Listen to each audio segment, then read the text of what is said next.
Hey guys, it's Dory, and I'm finally 100%. Here's this quick scoop. I got a chest cold that turned into a flu, and that was not cool at all. During that time, I was incredibly sick. Well, I did make a couple of soups that I typically make if I'm under the weather. And so this video will serve as inspiration for you to create your soups. Now, the soup that I'm creating is broth based, so it's a thinner broth which makes it easy to weigh. Generally speaking, when you have broth based soups on Brightline Eating, you're going to do 4 ounces of the broth and then 4 ounces of your actual protein. So whether you use veggie stock or chicken stock, it is entirely up to you. The tips, tricks, and helpful hints will be mentioned in the description below.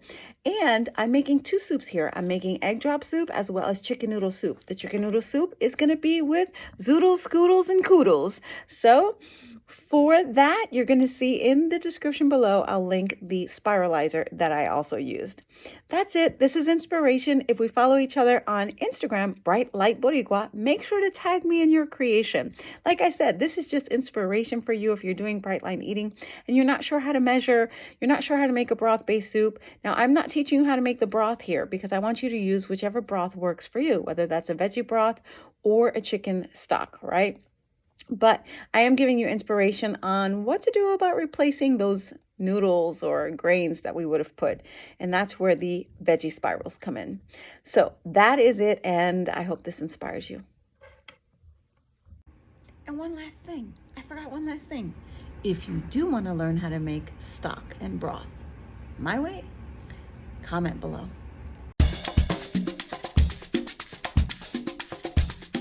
It's about to go down with this chicken noodle soup. I'm going to take my squash, zucchini, and carrots and make sure to wash them down really good using my fruit and veggie wash. And I'm going to then get them ready for my electric spiralizer. Remember that all of these will be linked in the description below, the fruit and veggie wash as well as the spiralizer. Look at how fast this thing works. This is amazing and has definitely made my life a whole lot easier when I spiralize my fruits and vegetables. Now, this particular electric spiralizer comes with many different blades, so you can have fun making chip style cuts as well as other fun thick and thin noodles. What I'm doing here is I'm creating a big batch of spiralized veggie noodles so that I can use them however I wish.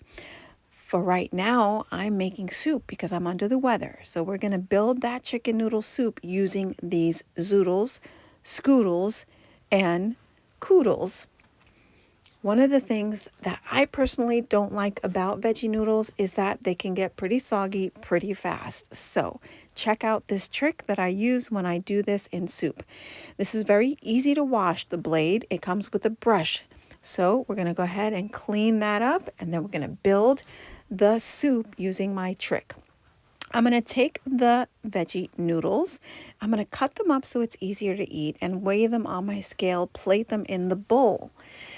As I'm doing this, this is just all raw zoodles, scoodles, and koodles. From there, guys, actually, I just realized that I'm so sick. I'm in my pajamas, so don't mind me.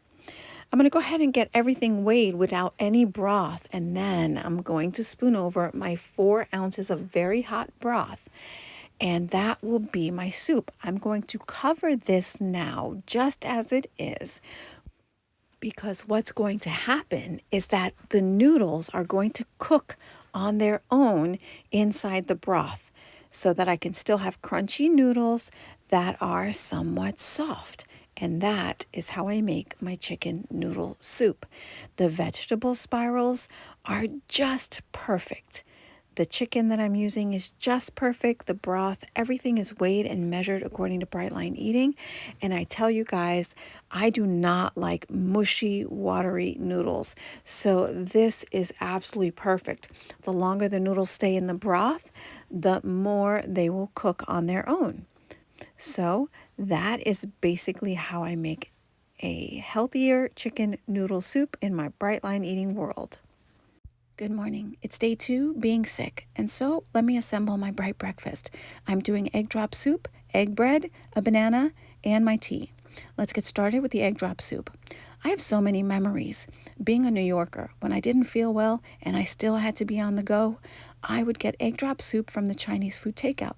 So this morning, I thought, let me just make my own healthier egg drop soup using 8 ounces of my chicken broth that I made the other night, dropping into that 1 egg. Let the egg sit there for a second and then start to slowly stir this up. Not too fast because the egg will completely dominate the soup. So slowly but surely, and when the yolk is a little bit cooked, you can start to spin it or stir it a little bit more aggressively. Now to this, I am going to take 2 ounces of my breakfast grain, which will be my rice, and I will add that in, and that way I can have a hearty breakfast soup.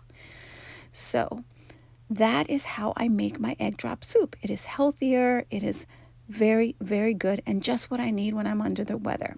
Now let's go and make some egg bread.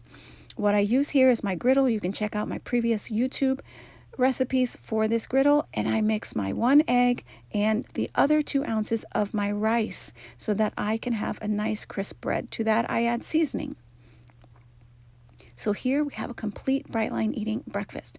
I've got 1 egg and 2 ounces of rice in my bread with seasoning.